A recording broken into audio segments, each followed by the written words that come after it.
Excuse me. Anyway, welcome everyone to the first Smackdown review of 2020. Smackdown was a very good show today. In my opinion, I thought it was a very strong start to the new year. We had a shocking upset. We had 3 massive returns. So we're going to start things off with the triple threat tag team match, which was Lacey Evans and Dana Brooke versus Sasha Banks and Bayley and Alexa Bliss and Nikki Cross. Now, Alexa Bliss and Nikki Cross, they didn't even need to be in this match, to be honest. I am being honest.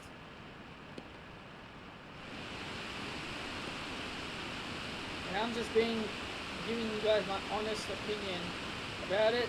Sasha and Alexa and Nikki, excuse me, we'll get to Sasha in a minute.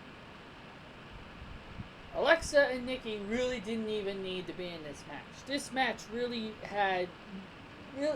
they meant nothing. They were just extra bodies. They didn't even need to be in here. But anyway, let's get to the meat of this match. Is that I knew it was going to happen at some point. Okay? I knew Sasha and Bayley were going to eventually lose a tag team match. Okay? That's not my problem. That's not my problem as WWE. But let's get to the nitty gritty to all of this. The ending scene is Dana Brooke. This was the shocking part. Dana Brooke pinning Sasha Banks. And that just sends everybody on Twitter into an absolute mass panic. Just sends everybody berserk. Everybody just goes completely insane. Other than myself and a couple of friends of mine.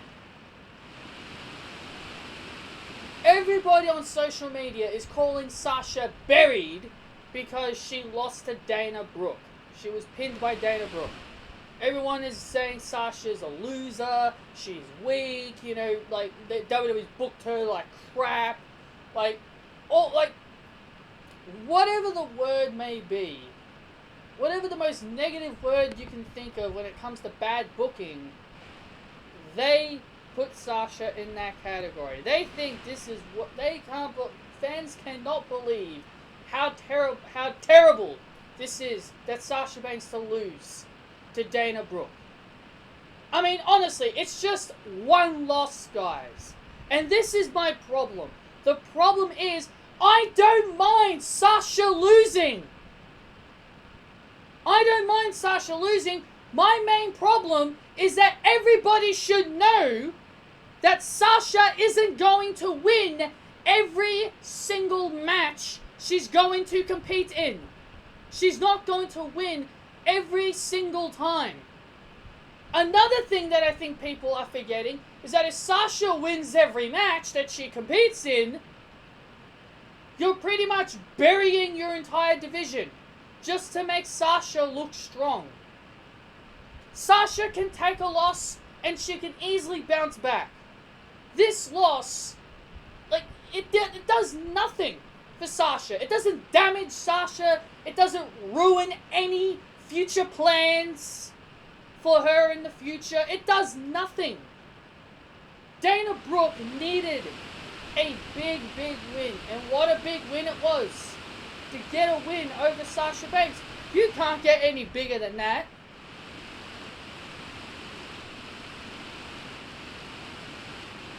Here's the thing, right? Sasha's taken worse losses. Sasha's taken worse. She's lost to Alicia Fox, and she's lost to Nia Jax. She's taken worse. And again, who the freaking hell cares? Who cares if she loses to Dana Brooke? Yeah, I will be honest, I did not expect it. I did not expect it, but it didn't send me crazy. It didn't make me go completely insane like a friggin' lunatic saying Sasha's buried. Oh, how dare they do this to Sasha? Oh, Dana Brooke this, you know? Like it didn't turn me into a wild man. You gotta understand, Sasha can't win every match. She can't win them all. I wasn't bothered by this. I wasn't bothered by this loss because I knew it does nothing. All it does is elevate Dana Brooke. We need the rest of the women's division to be built up. The rest of the women's division on SmackDown needs to be built up anyway. And how do you build everybody up? You have them pin Sasha. You have them beat one of the top level talents. And by the way, is it better off to have Sasha lose or Bayley? Sasha Banks losing, because since she and Bayley tend to have more tag team matches, if Sasha and Bayley were to ever lose tag team matches, it makes sense for Sasha to take the pin. You're not gonna pin your champion, are you?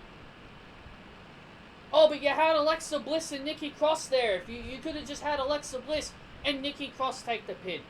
Their involvement meant nothing. Sure, I will agree. Maybe it could have been Alexa and Nikki Cross. But again, it doesn't matter. To me, it doesn't matter. It made more sense for Sasha because they're the heels. They're the heels. Alexa and Nikki are not. So please, stop with the bitching. Stop bitching and moaning like a spoiled bunch of children. Actually, that clearly made no sense. Stop bitching like a bunch of children and realize that you can't always win. Sasha can't always win.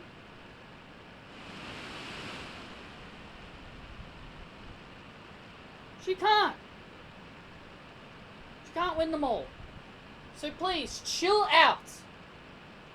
Please, for the love of Christ, just chill out.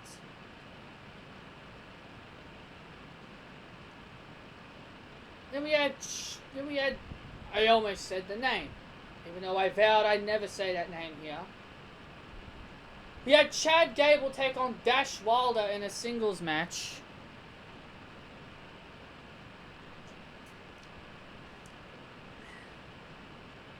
Poor old Dash Wilder here, out of his element, beating in a singles match, not a tag team match. But Dash Wilder loses. Chad Gable gets the win with the ankle lock. Dash Wilder taps out to the ankle lock. And then both members of the Revival gang up on Chad Gable. Then all of a sudden we see the return of Sheamus. I really do not like that they still kept Sheamus's old theme, despite him returning to his old look. I really do like his old look better than his silly mohawk. But I really wish they would have gone back to Written in Me Face. If you're going to go back to the old classic Sheamus, you should have his old classic music. That's a little nitpick I have there. But Sheamus scares off the Revival. Looks like he's on the... It looked like he was going to be on the babyface side. But then he delivers a bro kick to Chad Gable. So, he's a heel. We have The Miz going... The Miz all night long has been going completely insane. Because, you know, he's desperate to get his hands on The Fiend. He's desperate to get his hands on The Fiend because of what The Fiend did to him and his family. So then he ends up challenging Kofi Kingston to a match, and Kofi Kingston ends up winning, and this causes The Miz to finally turn heel. Finally, WWE has turned The Miz heel. Turning him heel was the best thing that WWE could ever have done. The Miz is absolutely awful as a babyface.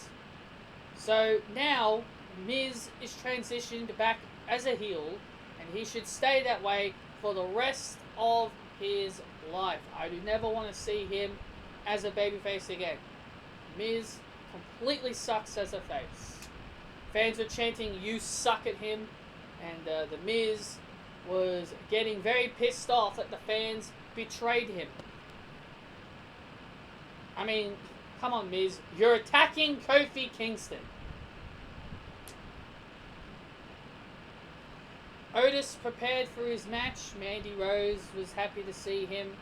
She wanted to have a talk with him. To me, I don't understand why Dolph Ziggler is involved in this whole Baron Corbin situation. I feel like it makes a whole lot of sense for Dolph Ziggler to be feuding with Otis, because Dolph Ziggler's been trying to flirt with Mandy. What if I told you, now this is a very bizarre prediction. What if I told you guys, what if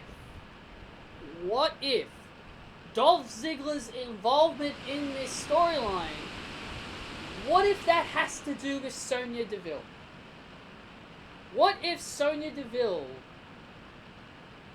is the reason why Dolph Ziggler's involved? That's just my personal guess. I think Sonya could be out to try and prove that, you know, Mandy is making a mistake going with Otis, and Sonya either Sonya is secretly trying to get Dolph onto Mandy to cause Otis to go insane, and Mandy sticks up for him, and then Sonya reveals that she was the one that got Dolph Ziggler. And then we have Fire and Desire split up from there, and we have a mixed tag with Ziggler and Deville against Mandy and Otis. I don't know. I just thought that it was a crazy theory. I think that's a bit of a crazy theory, but to me, you never know. You never know. So yeah. That's just my little crazy theory. I don't know how right I am, but we'll wait and see. So then Otis has his match with Drew Gulak. I can't stand Drew Gulak. I can't stand his PowerPoint presentation gimmick. It's so cheesy. It is so dumb. I hate it. I hate it. It's just so stupid.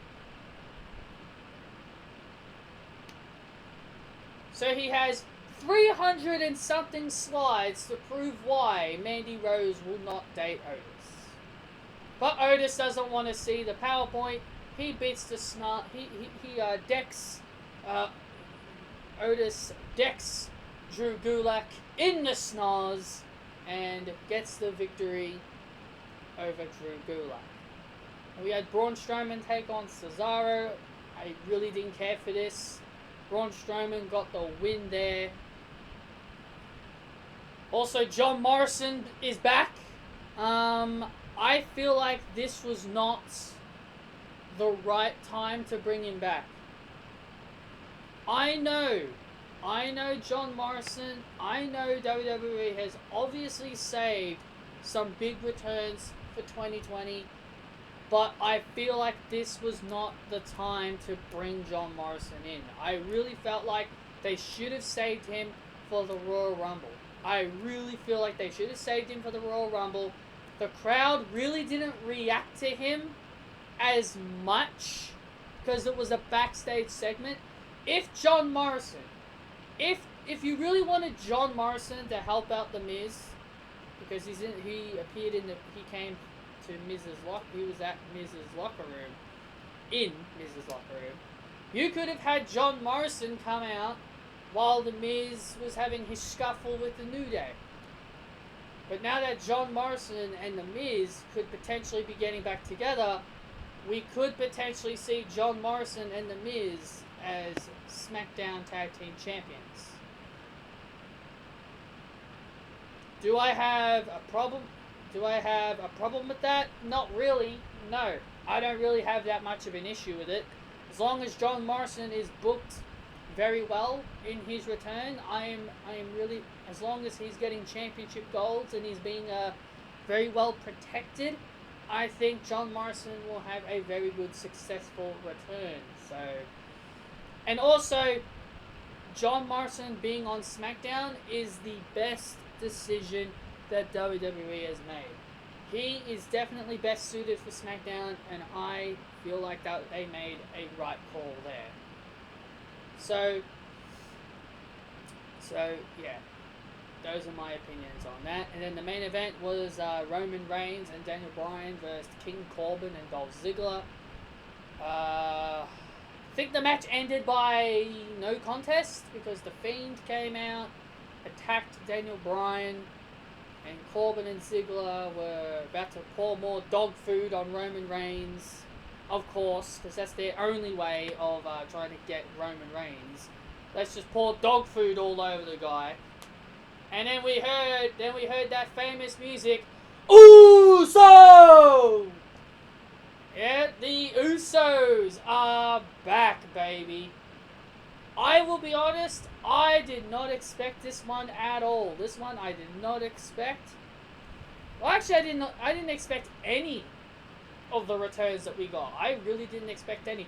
I think the only one I really expected was Sheamus. But I did not expect the Usos, and I certainly didn't expect John Morrison. But the Usos returning to SmackDown is another positive decision. Sure, I know some people are going to say, well, they were they've done everything on SmackDown. But I feel like SmackDown is much better suited for them, because SmackDown to me was the brand that they helped elevate in 2016. So I think the Usos being on SmackDown is a much better choice. And now with the Usos being on SmackDown, this ultimately means Naomi could potentially be on SmackDown as well, because you don't split up. Couples don't split up. WWE is not that stupid to split up Naomi and the Usos. Naomi from Jimmy Uso. So I'm pretty sure this is probably going to be giving me more confidence that Naomi will be on SmackDown. And obviously, yes, that will mean that Nia Jax and Ruby Riott will be on Raw. Well, who cares really? Who cares really? But all I'm saying is, it is great to see the Usos back. And yeah, that was pretty much it. That was pretty much a SmackDown. I enjoyed it personally. I thought it was a good episode. So, you guys let me know down below your opinions on SmackDown. Hit that thumbs up. Hit that thumbs up if you guys enjoyed the video. And I will see you guys later. See you then.